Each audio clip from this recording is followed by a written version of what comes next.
ನಗರದ ಯಶವಂತಪುರ ಹೋಬಳಿಗೆ ಯಶವಂತಪುರ ವಿಧಾನಸಭಾ ಕ್ಷೇತ್ರದ ವ್ಯಾಪ್ತಿಯಲ್ಲಿ ಬರತಕ್ಕಂಥ ಕೋನಘಟ್ಟ ಭಾಗದ ಈ ಒಂದು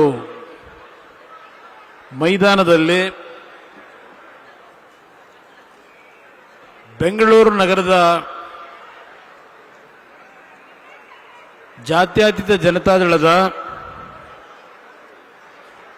25 ವರ್ಷಗಳ ಬೆಳ್ಳಿ ಹಬ್ಬದ ಪ್ರಯುಕ್ತ ಹಾಗೂ ಮುಂದೆ ನಡೆಯತಕ್ಕಂಥ ಬೆಂಗಳೂರು ನಗರದ ಜಿಬಿಎ ಚುನಾವಣೆಗಳು, ಇದರ ಹಿನ್ನೆಲೆಯಲ್ಲಿ ಇವತ್ತಿನ ಈ ಒಂದು ಕಾರ್ಯಕ್ರಮ ಬೆಂಗಳೂರು ನಗರದ ನಾಗರಿಕರಿಗೆ ಮತ್ತು ಬೆಂಗಳೂರು ನಗರದ ನನ್ನ ಕಾರ್ಯಕರ್ತ ಬಂಧುಗಳಿಗೆ ಸೀಮಿತವಾದಂಥ ಕಾರ್ಯಕ್ರಮ ಇದು. ದೂರದ ಆ ಭಾಗದಲ್ಲಿರ್ತಕ್ಕಂಥ KR ಪುರ ಇರ್ಬೋದು, ಪುಲಕೇಶಿ ನಗರ ಇರ್ಬೋದು, ಯಲಹಂಕ ಇರ್ಬೋದು, ರಾಜರಾಜೇಶ್ವರಿ ನಗರ ಇರ್ಬೋದು, ಬಸವನಗುಡಿ ಇರ್ಬೋದು, ಜಯನಗರ ಇರ್ಬೋದು, ಬೆಂಗಳೂರು ದಕ್ಷಿಣ ವಿಧಾನಸಭಾ ಕ್ಷೇತ್ರ ಇರಬಹುದು. ಹೀಗೆ ನಾನು ಎಲ್ಲ ವಿಧಾನಸಭಾ ಕ್ಷೇತ್ರಗಳ ಹೆಸರನ್ನ ಹೇಳಲಿಕ್ಕೆ ಹೋಗೋದಿಲ್ಲ, ಈಗಾಗಲೇ ಬಹಳ ಸಮಯ ಆಗಿದೆ. ನಮ್ಮ ಪಕ್ಷದ ಮುಖಂಡರುಗಳು, ಕಾರ್ಯಕರ್ತರು ನಾವು ಶ್ರಮಪಟ್ಟು ಎದ್ದರೆ ಯಾವ ಪಕ್ಷಗಳಿಗಿಂತ ನಾವು ಕಡಿಮೆ ಇಲ್ಲ ಅಂತಕ್ಕಂಥದ್ದನ್ನ ಇಲ್ಲಿರ್ತಕ್ಕಂಥ ಈ ಭಾಗದಲ್ಲಿರ್ತಕ್ಕಂಥ ವೇದಿಕೆ ಮೇಲೆ ಇರ್ತಕ್ಕಂಥ ಕಾರ್ಯಕರ್ತರು, ಮುಖಂಡರುಗಳು, ಮುಂಭಾಗದಲ್ಲಿರ್ತಕ್ಕಂಥವ್ರು, ನಿಮ್ಮೆಲ್ಲರ ಒಂದು ಸಂಘಟನೆ ಯಾವ ರೀತಿ ಇದೆ ಅಂತಕ್ಕಂಥದ್ದು ಇವತ್ತು ಜಾತ್ಯತೀತ ಜನತಾದಳ ಬೆಂಗಳೂರು ನಗರದಲ್ಲೂ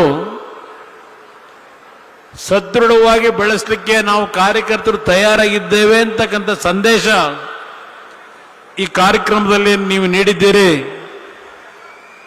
ಪ್ರಥಮವಾಗಿ ನಿಮ್ಮೆಲ್ಲರಿಗೆ ನನ್ನ ಗೌರವಪೂರ್ವಕವಾದಂಥ ಈ ಕಾರ್ಯಕ್ರಮದಲ್ಲಿ ಪ್ರತಿಯೊಬ್ಬರ ಹೆಸರನ್ನ ನಾನು ಹೇಳಲಿಕ್ಕೆ ಹೋಗೋದಿಲ್ಲ, ಆದರೆ ನೀವೆಲ್ಲ ನನ್ನ ಹೃದಯದಲ್ಲಿದ್ದೀರಿ ಅಂತಕ್ಕಂಥದ್ದನ್ನ ನಮ್ಮ ಎಲ್ಲ ನಾಯಕರುಗಳು ಇವತ್ತು ನಿಮ್ಮ ಮನಸ್ಸಿನಲ್ಲಿ ಆ ಭಾವನೆ ಇರಬೇಕು ಅಂತಕ್ಕಂಥದ್ದು ನನ್ನ ಅಭಿಪ್ರಾಯ. ಇವತ್ತಿನ ಈ ಒಂದು ಕಾರ್ಯಕ್ರಮ ಬಹುಶಃ ಒಂದು ಅದ್ಭುತವಾದಂಥ ಕಾರ್ಯಕ್ರಮವನ್ನು ನೀವೆಲ್ಲ ಸೇರಿ ಮಾಡಿದ್ದೀರಿ.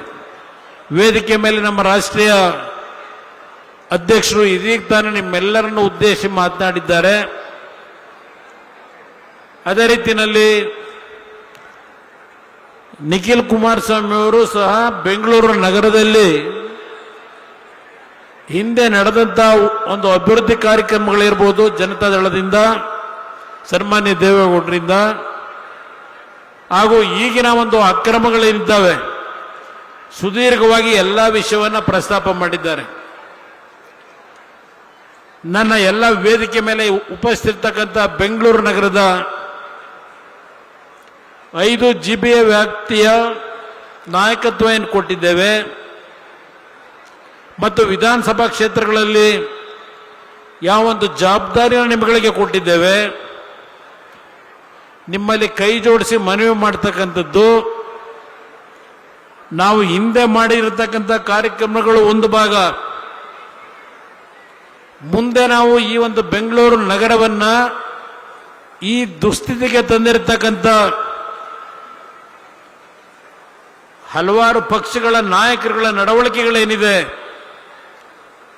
ಇದನ್ನು ಸರಿಪಡಿಸಲಿಕ್ಕೆ, ಬೆಂಗಳೂರು ನಗರದ ಸಮಸ್ಯೆಗಳಿಗೆ ಪರಿಹಾರ ಜಾತ್ಯತೀತ ಜನತಾದಳ ಅನಿವಾರ್ಯ ಅಂತಕ್ಕಂಥ ವಿಷಯವನ್ನ ಮನೆ ಮನೆಗೆ ಮುಟ್ಟಿಸ್ತಕ್ಕಂಥ ಕೆಲಸವನ್ನ ನಮ್ಮ ಕಾರ್ಯಕರ್ತರು ನೀವು ಮಾಡಿದರೆ ಮತ್ತೊಮ್ಮೆ ಜನತಾದಳ ಬೆಂಗಳೂರು ನಗರದಿಂದಲೇ ಇವತ್ತು ಸಂದೇಶವನ್ನು ಕೊಡಲಿಕ್ಕೆ ಸಾಧ್ಯ ಇದೆ. ಇವತ್ತು ಈಗಿನ ಸರ್ಕಾರ GBA ಚುನಾವಣೆ ನಡೆಸ್ತಾರೋ ಇಲ್ವೋ ಗೊತ್ತಿಲ್ಲ ನನಗೆ. ಆದರೂ ಸಹ ನಮ್ಮ ಕಾರ್ಯಕರ್ತರು, ನಮ್ಮ ಮುಖಂಡರು 25ನೇ ಬೆಳ್ಳಿ ಹಬ್ಬದ ಒಂದು ಸುಸಂದರ್ಭ ಮತ್ತು ಮುಂದಿನ ಜಿಬಿಎ ಚುನಾವಣೆಗೆ ನಾವು ಸದೃಢವಾಗಬೇಕು ಅಂತ ಹೇಳಿ ಇವತ್ತು ಇಷ್ಟೊಂದು ಯಶಸ್ವಿಯಾಗಿ ಕಾರ್ಯಕ್ರಮ ಏನು ಮಾಡಿದ್ದೀರಿ, ನಾನು ನಿಮ್ಮಗಳ ಗಮನಕ್ಕೆ ತರತಕ್ಕಂಥದ್ದು, ಅದರ ಜೊತೆಗೆ ನನ್ನ ಮಾಧ್ಯಮದ ಸ್ನೇಹಿತರಿದ್ದೀರಿ, ನಿಮ್ಮ ಮುಖಾಂತರ ಬೆಂಗಳೂರು ನಗರದ ನಾಗರಿಕರಿಗೆ ನಾನು ಮನವಿ ಮಾಡ್ತಕ್ಕಂಥದ್ದು,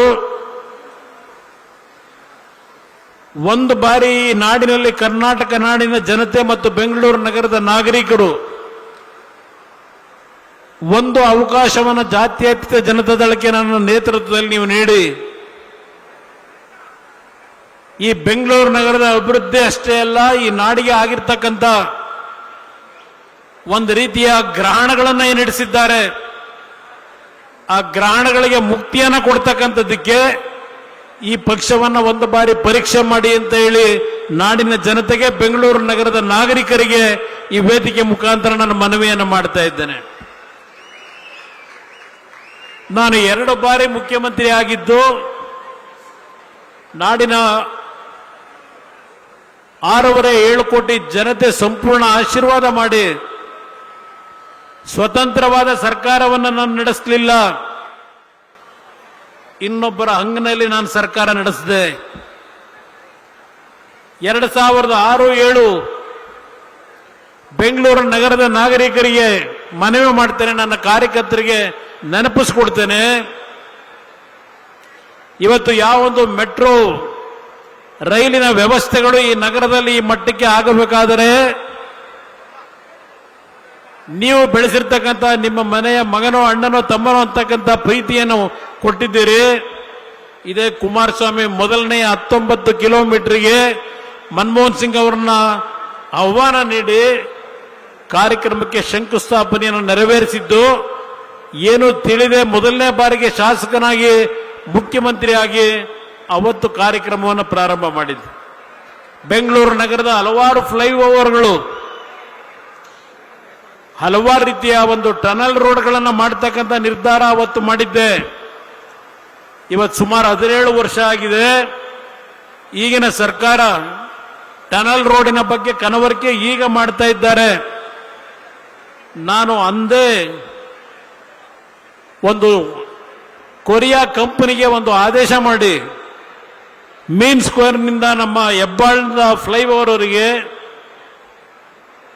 4 ಪಥದ ಟನಲ್ ರೋಡ್ನ ಮಾಡತಕ್ಕಂಥ ನಿರ್ಧಾರ ಮಾಡಿ ಟೆಂಡರ್ ಪ್ರಕ್ರಿಯೆಗಳನ್ನು ಮುಗಿಸಿದ್ದೆ. ನಂತರ ಬಂದಂತವ್ರು ಮಾಡಲಿಲ್ಲ. ನಿಮ್ಮ ಔಟರ್ ಪೆರೆ ರಿಂಗ್ ರೋಡ್ ಜವರಗೌಡರಲ್ಲಿದ್ದಾರೆ, ಪಾಪ ಹೆಚ್ಚಿನ ಶ್ರಮ ಪಟ್ಟಿದ್ದಾರೆ ಈ ಕಾರ್ಯಕ್ರಮಕ್ಕೆ. ಇಲ್ಲಿ ಸುತ್ತಮುತ್ತಲ ಭಾಗದಲ್ಲಿ ಇರ್ತಕ್ಕಂಥ ಹೆಚ್ಚಿನ ಸಂಖ್ಯೆಯಲ್ಲಿ ಇವತ್ತು ಈ ಒಂದು ಸಭೆ ಯಶಸ್ಸುಗೊಳಿಸಿದ್ದಾರೆ. ನಿರ್ಭೀತ, ನಿಷ್ಪಕ್ಷಪಾತ, ವಿಶ್ವಾಸಾರ್ಹ ಸುದ್ದಿಗಳಿಗೆ ಮತ್ತೊಂದು ಹೆಸರಾಗಿರೋ ನ್ಯೂಸ್ 18 ಕನ್ನಡ ಈಗ ಆಪ್ನಲ್ಲೂ ಲಭ್ಯ ಇದೆ. ದಯವಿಟ್ಟು ಇಲ್ಲಿರೋ QR ಕೋಡ್ ಅನ್ನು ಸ್ಕ್ಯಾನ್ ಮಾಡಿಕೊಂಡು ಆಪ್ ಡೌನ್ಲೋಡ್ ಮಾಡೋದಕ್ಕೆ ಮರಿಬೇಡಿ. ನಿಮ್ಮ ಬೆಂಬಲ ಹೀಗೆ ಸದಾ ನಮ್ಮೊಂದಿಗಿರಲಿ. ಧನ್ಯವಾದ.